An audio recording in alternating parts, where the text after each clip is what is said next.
Good morning students. तो आज हम इस वीडियो लेक्चर में डिस्कस करने जा रहे हैं बैंकिंग ऑफ रोड। ठीक है, तो पहले समझते हैं बैंकिंग ऑफ रोड मतलब क्या होता है। ठीक है, तो जैसे कि हम जानते हैं कि बैंकिंग ऑफ रोड मतलब एक ऐसा अरेंजमेंट है जिसमें रोड का इनर साइड ग्राउंड लेवल पे रहेगा और जो आउटर साइड है वो थोड़ा सा ऊंचा रहेगा। So very first we will define what is mean by banking of road.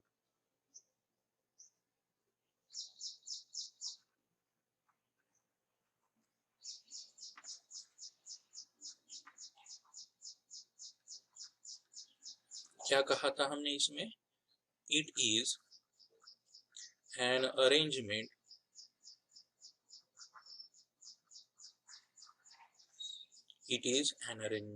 in which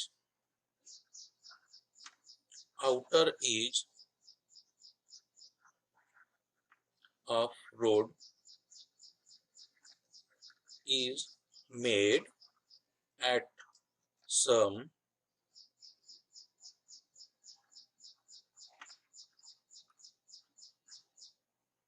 higher level than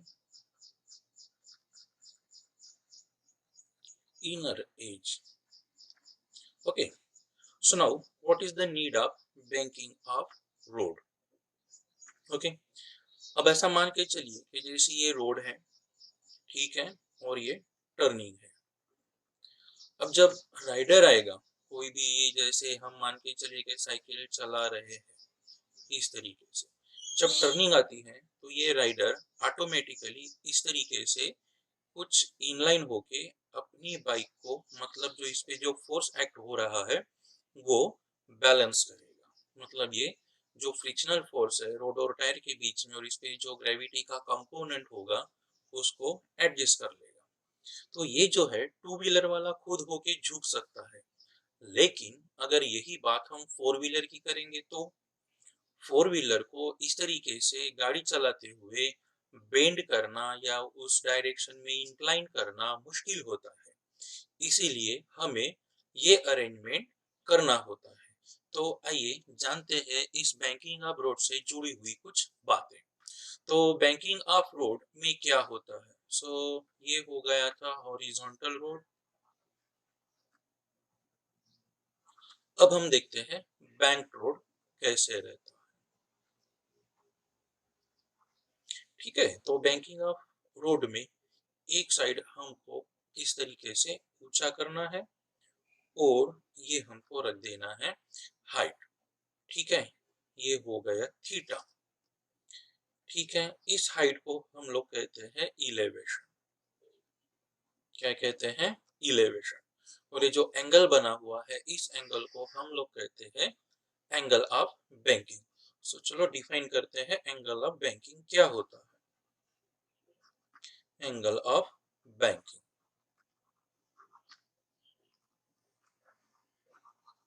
the angle between horizontal and horizontal and outer edge is called angle of banking. Okay students, तो ये just introduction है banking of road. अब देखिए आप समझ गए होंगे कि इस तरीके से गाड़ी को, फोर व्हीलर को बेंड करना, इंक्लाइन करना या इनलाइन होना रोड के साथ, ये जो चीजें है ये पॉसिबल नहीं है। ठीक है ना, ये बाइक वाला या साइकिल वाले जो राइडर होते हैं वो खुद होके ऐसा थोड़ा सा ऐसा टिल्ड होके वहां से रोड को क्रॉस करके चले जा सकते हैं। लेकिन फोर व्हीलर वाले को ये जो इनलाइनिंग है, खुद होके गाड़ी को बेंड करना पॉसिबल नहीं होता। इसीलिए हम जो रोड होता है उसे ही इंक्लाइंड रखते हैं। मतलब अभी आपको आपका व्हीकल इनलाइनिंग करने की जरूरत नहीं है। ओके, चलो अभी हम देखते हैं कि हमें कितना एंगल बेंड करना पड़ सकता है। अगर हम बिना फ्रिक्शन के जाएंगे तो क्या होने वाला है, और अगर हम फ्रिक्शन के साथ जाएंगे तो consider a vehicle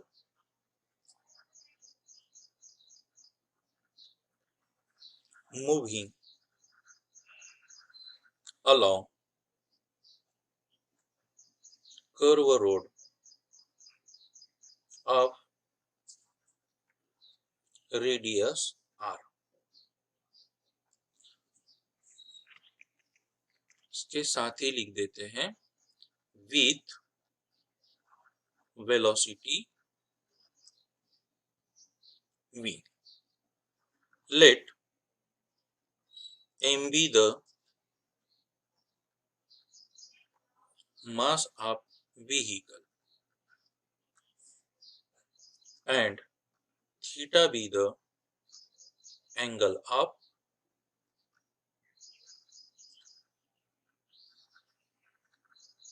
banking। Let us see what is this arrangement। तो ये अरेंजमेंट कुछ इस तरीके से हमको दिखता है।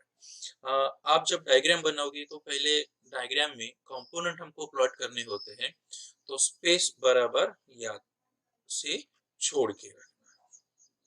ठीक है, ये हो गया हमारा इलेवेशन, ये हो गया हमारा आउटर एज, ठीक है, ये हो गया हमारा व्हीकल। देखो स्टूडेंट्स, यहाँ पे व्हीकल बनाते समय आप पेंटिंग ना करे तो ही अच्छा है। कोई भी एक ब्लॉक बना दीजिए, हम मान के चलेंगे वो हमारा व्हीकल है। अब ये जो डॉट हमने यहाँ पे बनाई है उसका सेंटर ऑफ ग्रेविटी है।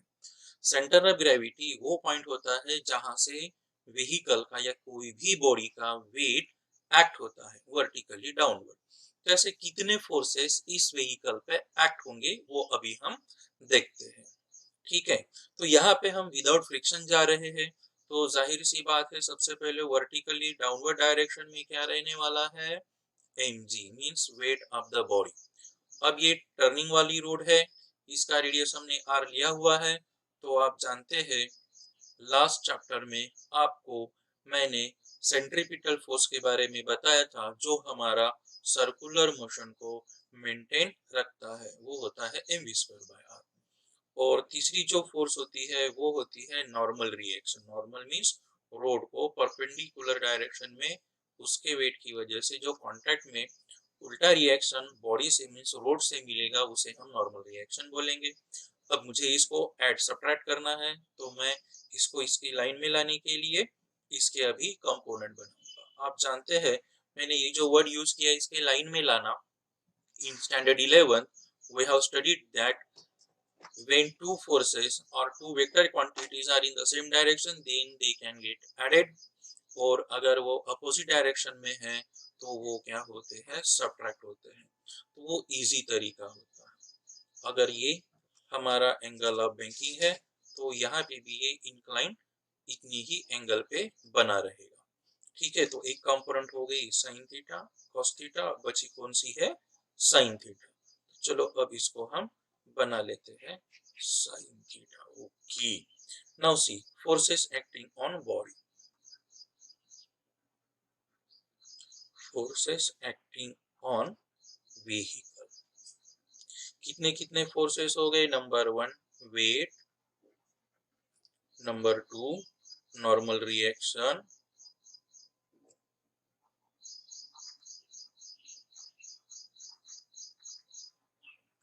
नंबर 3 क्या था, सेंट्रीपिटल फोर्स। तो इस तरीके से हमारे बॉडी के ऊपर मतलब हमारे व्हीकल के ऊपर अब जो फोर्स एक्ट होने जा रहे हैं वो इतने हैं। सो अब क्या करने वाले हैं हम, now resolve normal reaction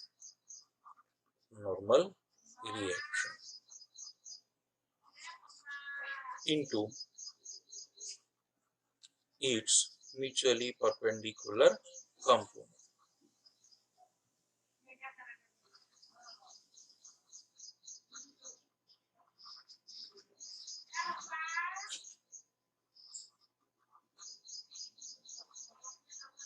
mutually perpendicular component as shown in figure, क्योंकि हमने ये बोलना नहीं है कि इन cos थीटा किधर है, इन sin थीटा किधर है, तो हम डायरेक्टली ये बात हम यहाँ पे बोल सकते हैं कि एज शोन इन फिगर। तो फिगर में हमने दिखाया हुआ है कि इन cos थीटा वर्टिकली है और इन sin थीटा हॉरिजॉन्टली है। सो अब हमें इससे क्या बातें मिलती है, ठीक है। चलो आइए देखते हैं अब हमें क्या क्या इक्वेशंस मिलते हैं। सो फ्रॉम फिगर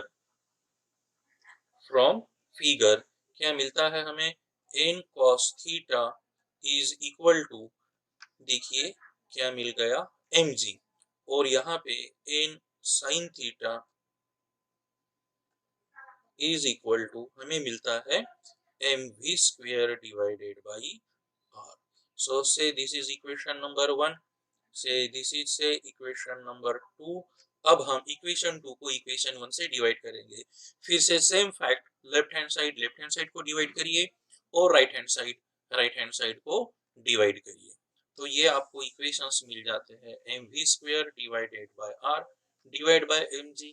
तो इसको डिनोमिनेटर में लिख देते हैं n cos theta in sin theta, n sin theta divided bye n cos theta. ठीक है, तो यहाँ इस साइड से एम कैंसिल हो गई, इधर से एन कैंसिल हो गया। तो देखिए अब हमको यहाँ पे क्या मिल रहा है, यहाँ पे हमें मिलता है साइन अपॉन कॉस टेन। सो ये आ गया टेन थीटा क्या होने वाला है, अब ये बात हम देखते हैं। तो यही हमारे एक्सप्रेशंस है जो 3 मार्क्स के लिए एग्जाम में आते हैं। ठीक है, चलो square divided by R G, क्या मिलता है हमें, V square divided by R G. Okay, तो अब देखिए क्या मिला हमको, tan theta is equal to V square divide by R G. अब मुझे सिर्फ वेलोसिटी चाहिए, तो मैं वी स्क्वायर इस साइड में रख देता हूँ, बाकी दो टर्म्स हम ट्रांसफर कर देते हैं, वो न्यूमरेटर में चले जाएंगे। न्यूमरेटर में आ गए, थीटा बन गया ये, तो therefore V is equal to, क्या किया हमने अभी, स्क्वायर रूट लेते हैं, तो ये स्क्वायर रूट लेने के बाद ये बन जाएगा R G tan theta.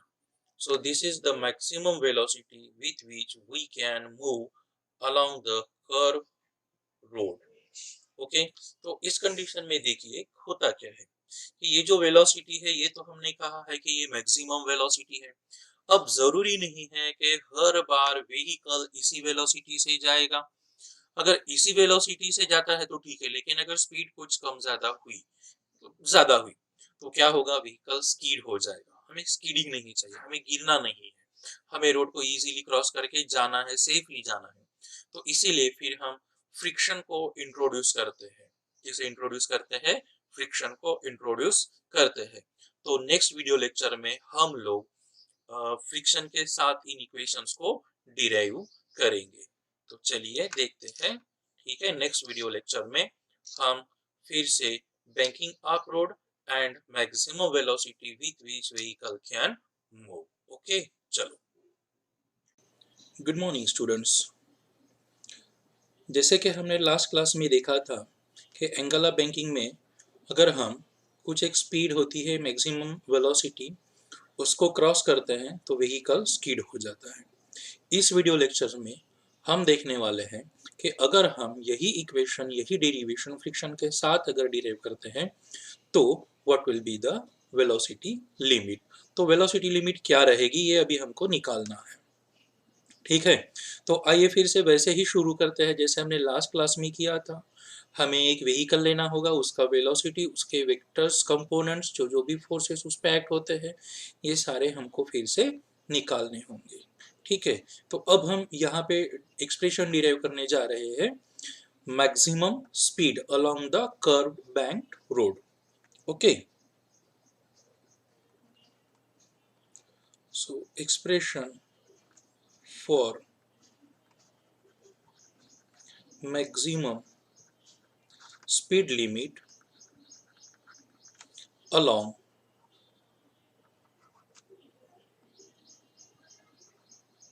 curve banked road. Okay, तो शुरू करते हैं वैसे ही जैसे लास्ट क्लास में हमने किया था। हमें सारे कंपोनेंट्स लेने होंगे, हमें सारे फोर्सेस लेने होंगे। तो सबसे पहले हम डायग्राम बना लेते हैं, ठीक है। फिर उसके बाद में हम उसका डिस्क्रिप्शन लिखना शुरू करते हैं, ठीक है। ओके, तो ये हो गया हमारा रोड, ठीक है। So let it is banked eight an angle theta. ये हो गया हमारा एंगल थीटा। फिर से इस पे पहले जैसा ही एक व्हीकल खड़ा कर देते हैं। ये हो गया व्हीकल, ठीक है। जैसे कि लास्ट क्लास में आपको बताया था, जब व्हीकल बनाओगे तो एक्स्ट्रा ड्राइंग कुछ भी मत करिए, ठीक है। तो एक्स्ट्रा ड्राइंग करने में क्या होता है, टाइम जाता है। सिंपल सिंपल डायग्राम बनाते हैं। ये हो गया हमारा नॉर्मल रिएक्शन, इसको लिख देते हैं हम लोग एन, जैसे कि इसके पहले भी हमने डिस्कस किया था, ठीक है। तो जो वेट रहता है वो हमेशा वर्टिकली डाउनवर्ड डायरेक्शन में रहता है। अब ये जो रोड है हमारी ऐसी टर्निंग वाली रोड है, कर्व रोड है, तो यहाँ पे एक फोर्स होता है जो इस सर्कुलर मोशन को मेंटेन करता है, उसको बोलते हैं centripetal force and given by the mv²/r। Okay, फिर रोड और टायर इसके बीच में यहाँ पे होता है फ्रिक्शनल फोर्स। अब फ्रिक्शनल फोर्स को हम फ्री वेक्टर के जैसा उसके ही डायरेक्शन में, उसके ही मैग्नीट्यूड इतना यहाँ पे पैरेलल बनाते हैं, ठीक है। इसलिए हमको पैरेलल बनाना है क्योंकि हमें इसके कंपोनेंट्स इसी डायरेक्शन में लिखना है। अगर आप उनको यहाँ पे भी प्लॉट करते हो तो कोई दिक्कत नहीं होती है, जस्ट हमको ये समझना है कि उनको लिखते कैसे है, ठीक है। तो सबसे पहले आप इसको स्प्लिट कर दीजिए, नॉर्मल रिएक्शन को स्प्लिट करते हैं।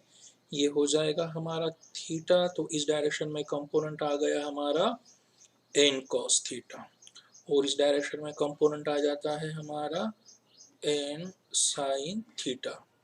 अब ये फ्रिक्शनल फोर्स है, ये अगर एंगल थीटा है तो according to your parallel line and second theory, ठीक है, अल्टरनेट एंगल्स आर इक्वल। तो ये थीटा हो जाएगा, तो इस डायरेक्शन में हमें एक और कंपोनेंट मिलता है, उसको लेते हैं हम लोग एफ एस कॉस थीटा। अब ये एफ एस हो गया, तो इस डायरेक्शन में क्या आना चाहिए फिर, एफ एस साइन थीटा। तो ये हमारा क्या हुआ है, डायग्राम हुआ है, ठीक है। तो अब आप कंसीडर करते हैं तो व्हीकल का मास जो राइडर के साथ होगा वही हमें कंसीडर करना है। तो यहाँ पे जब हम ये बात कहेंगे कि M is the mass of vehicle, तो वो उसके राइडर के साथ ही होगा, ठीक है। तो ये बात आप समझिए। चलो एक्सप्रेशंस लिखने की हम कोशिश करते हैं फिर से। Consider a vehicle of mass m moving along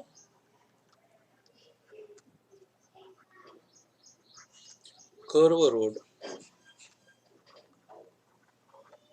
of radius r with velocity v, ठीक है। तो यहाँ पे हमने तीन बातों को एक साथ लिख दिया है, मास, ठीक है, वेलोसिटी और radius. Let theta be the angle of banking,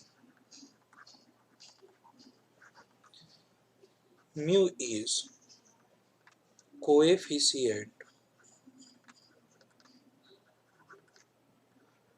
of friction.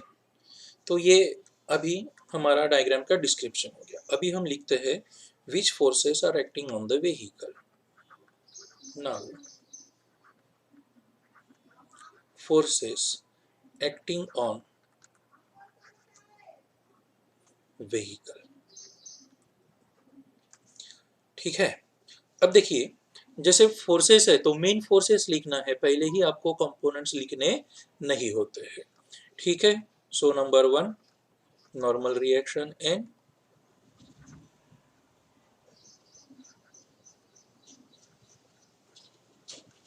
Number two centripetal force,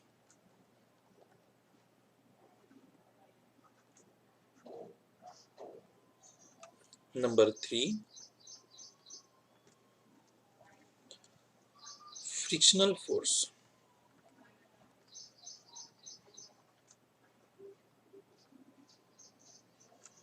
And last, weight of vehicle. ठीक है. Now resolve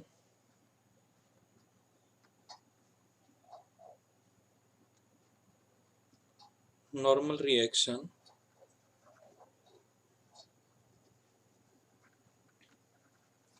and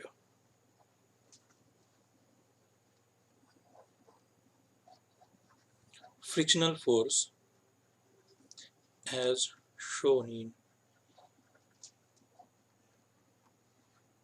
diagram. अगर हम ये लिख देते हैं now resolve in the diagram, तो इससे क्या होगा, आपको ये लिखने की ज़रूरत नहीं पड़ेगी कि हमने कौन सी डायरेक्शन में कौन सा वेक्टर लिया है. ठीक है.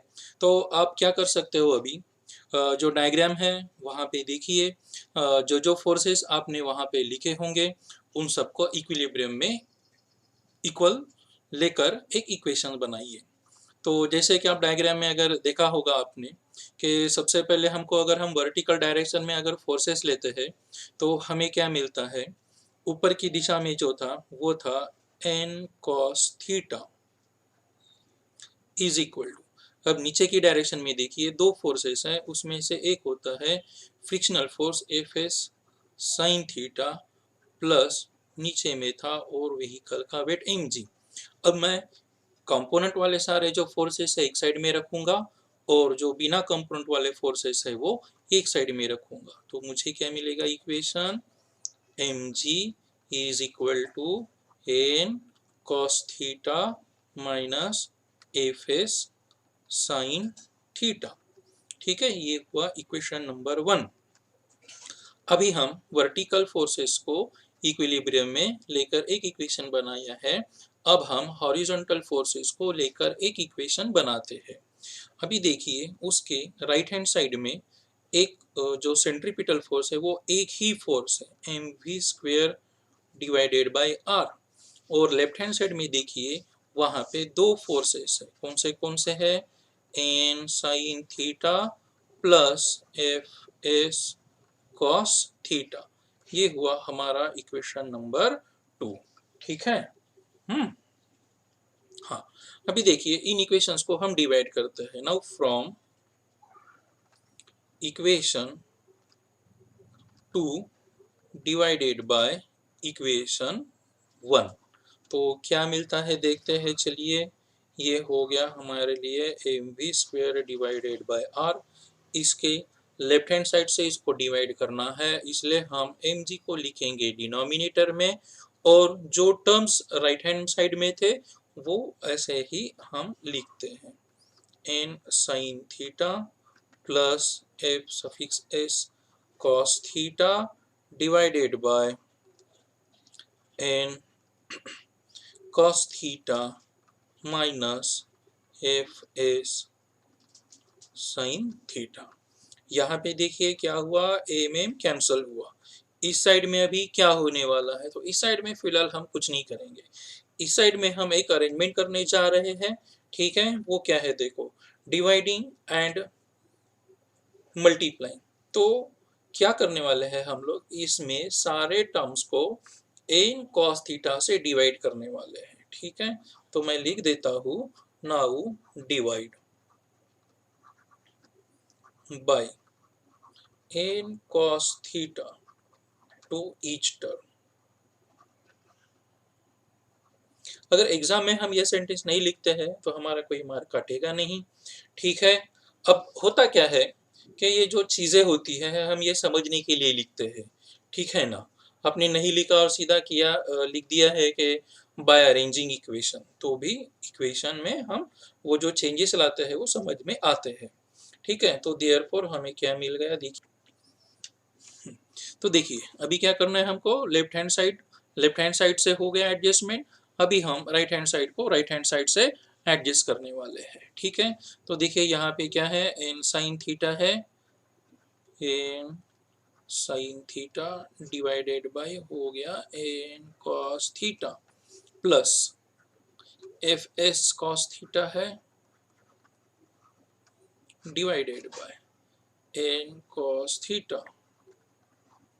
डिनोमिनेटर में देखिए क्या है, N cos theta divided by N cos theta minus F S sine theta divided by N cos theta. सब टर्म्स को कर दिया है हमने, इज इक्वल टू क्या मिलता है हमको, इज इक्वल टू क्या मिलता है हमको, V square divided by R G, V square divided by R G. अब यहाँ पे देखिए क्या क्या हो रहा है, एन इन कैंसिल हो गया, यहाँ पे एन साइन थीटा पूरा ही कैंसिल हो गया, ठीक है।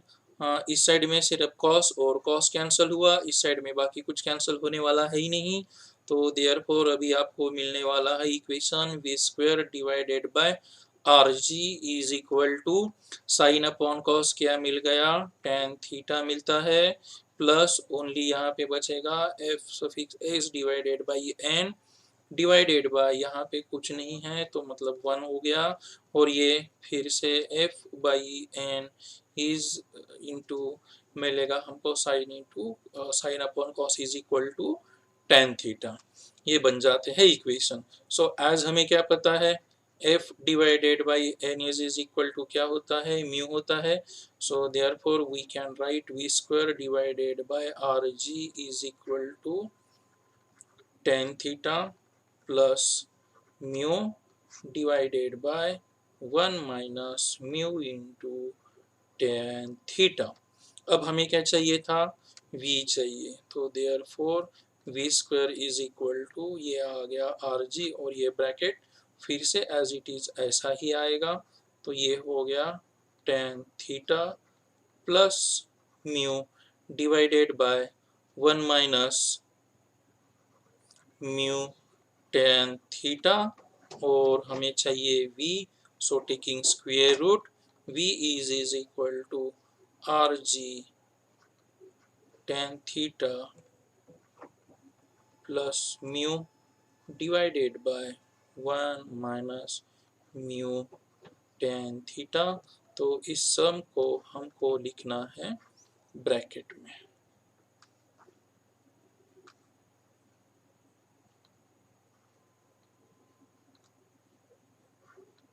और ये जो सब टर्म रहेगा ये रहेगा हमारा अभी सब ब्रैकेट में। So this is the maximum speed limit over the curve and banked road।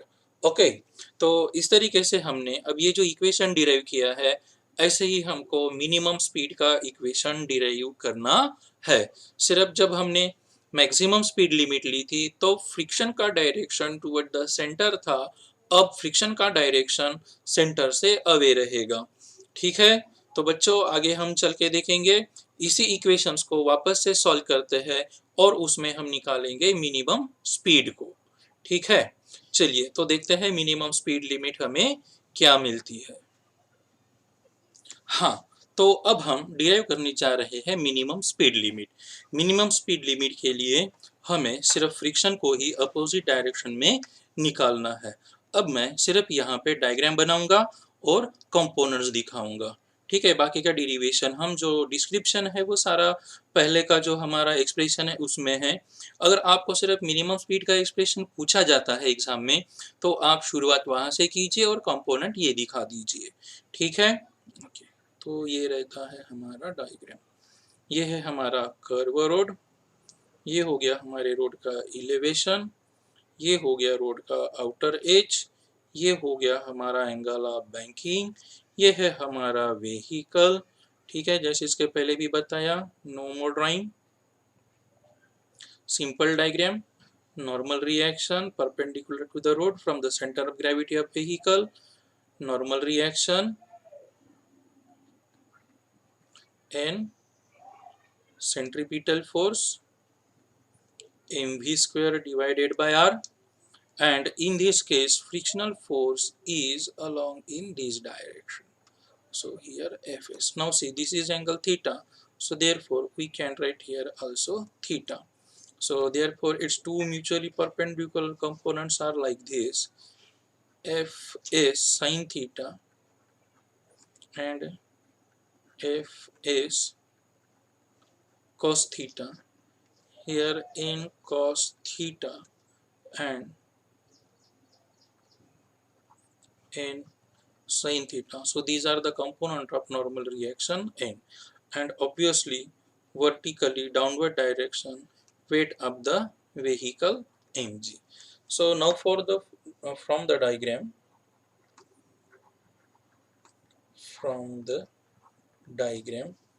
जिस तरीके से हमने इसके पहले कंपोनेंट्स को स्प्लिट करके दो इक्वेशंस बनाए थे, अभी भी हम वैसे ही दो इक्वेशंस बनाएंगे, बाकी प्रोसेस सब सेम होगी।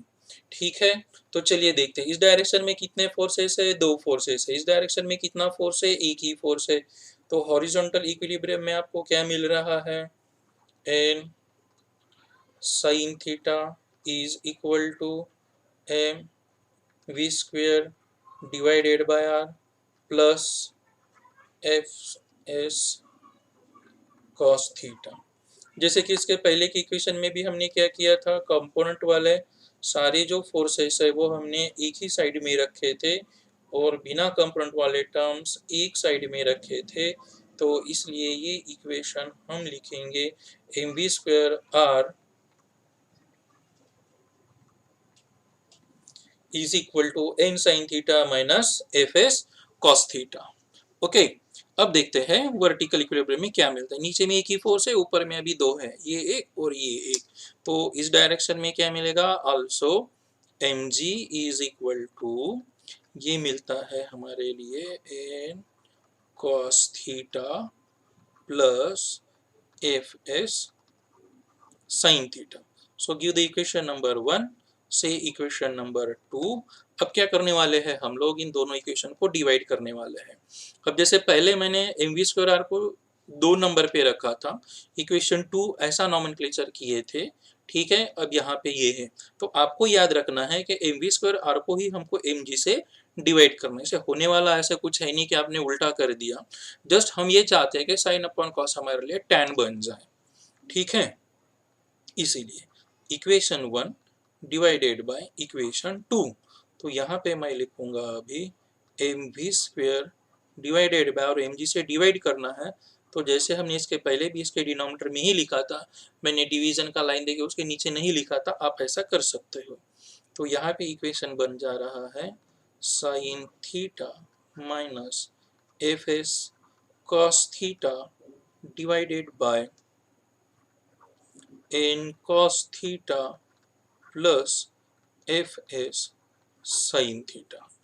ठीक है, इधर में देखिए एम एम कैंसिल हो गया। अभी हम क्या करने वाले हैं, फिर से एवरी टर्म को एन कॉस थीटा से डिवाइड करेंगे। एन कॉस थीटा से डिवाइड करते हैं तो हमारे लिए इक्वेशन बनेंगे, ठीक है, V square divided by R G. ठीक है, यहाँ से एक लाइन ऐसे ड्रॉ कर देते हैं, आपको कंफ्यूजन नहीं होना चाहिए। Okay, v square divide by R G is equal to, ये हो गया हमारे लिए N sine theta divided by N cos theta minus F S cos theta divided by N cos theta और divided by, total divided by N cos theta divided by N cos theta. ठीक है, plus F S sine theta divided by N cos theta. देखिए equation में ज़्यादा कुछ फर्क नहीं पड़ा है, सिर्फ साइन का फर्क पड़ा है। ठीक है, यहाँ पे देखिए फिर से एन एन कैंसिल होता है, ये पूरा एन कॉस थीटा कैंसिल होता है। यहाँ पे ये कॉस और ये कॉस कैंसिल हो गया, इस टर्म में कुछ भी कैंसिल हो नहीं रहा है। अब हम क्या करने वाले हैं, वापस से sine upon cos is equal to tan और F S by N is equal to mu which is the coefficient of friction. अब मैं यहाँ पे डायरेक्टली लिखूंगा, इसके पहले की इक्वेशन में मैंने पहले इक्वेशन लिख लिया था, बाद में मैंने एफ बाय एन का वैल्यू रख दी थी। और अब आपको ये वैल्यू पता है, इसलिए हम ज़्यादा स्टेप ना बढ़ाते हुए इस इक्वेशन को कुछ इस तरीके से सॉल्व कर सकते हैं। तो साइन अपॉन कॉस क्या हुआ, tan theta minus F by N is equal to क्या होता है, म्यू, ठीक है, डिवाइडेड बाय, यहाँ पे कुछ नहीं बचा हुआ, इसका मतलब 1 है, नहीं तो 0 मत लिखना।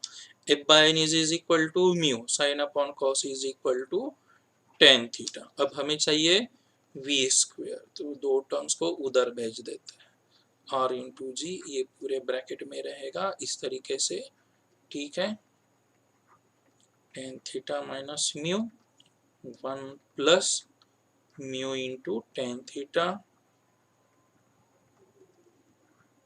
ठीक है, और हमें चाहिए था v, तो स्क्वायर रूट ले लेते हैं, तो v इज इक्वल टू, ये अंडर रूट में हमको पूरा टर्म लिखना पड़ेगा, ये हो गया R G tan theta minus mu divided by 1 plus mu tan theta.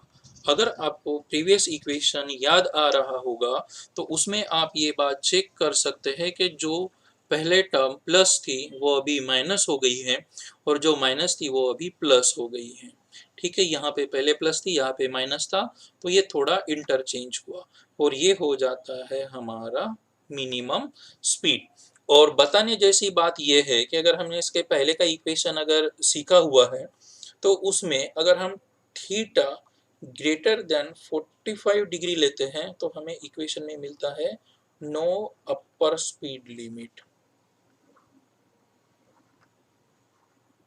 उस इक्वेशन में आप म्यू की वैल्यू भी 1 रखिए, और tan 45 क्या होता है, 1 होता है, तो 1 माइनस इसके जो पहला वाला हमारा इक्वेशन था उसमें माइनस था, 1 माइनस 1 इज इक्वल टू 0 हो जाता है, anything upon 0 is equal to infinity हो जाता है। इसका मतलब अगर आपका ये जो एंगल ऑफ बैंकिंग है, एंगल ऑफ बैंकिंग अगर ग्रेटर देन 45 डिग्री हुआ तो हमें अपर लिमिट नहीं मिलेगी, ठीक है, सिर्फ हमें लोअर लिमिट ही रहेगी, फिर हम तो कितने भी स्पीड से जा सकते हैं। तो जनरली जैसे हमको बताया जाता है या सिखाया जाता है कि रोड जो होते हैं, जैसे हम उनको क्लीन रोड बोलते हैं, या एकदम जैसे जो विदाउट फ्रिक्शन वाला जो रोड होता है, इसका मतलब स्पीड नहीं होता है, आपको स्पीड के तहत ही अपना व्हीकल चलाना होता है, ठीक है। तो अब यहाँ पे इन दो लेक्चर्स में, मतलब ये जो दो क्लास हमने, वीडियो क्लास हमने की है, इसमें हमने सिर्फ बैंकिंग ऑफ रोड पे कंसंट्रेशन किया था। नेक्स्ट वीडियो क्लास में हम लोग कोनिकल पेंडुलम पे डिस्कस करेंगे, ठीक है, थैंक यू।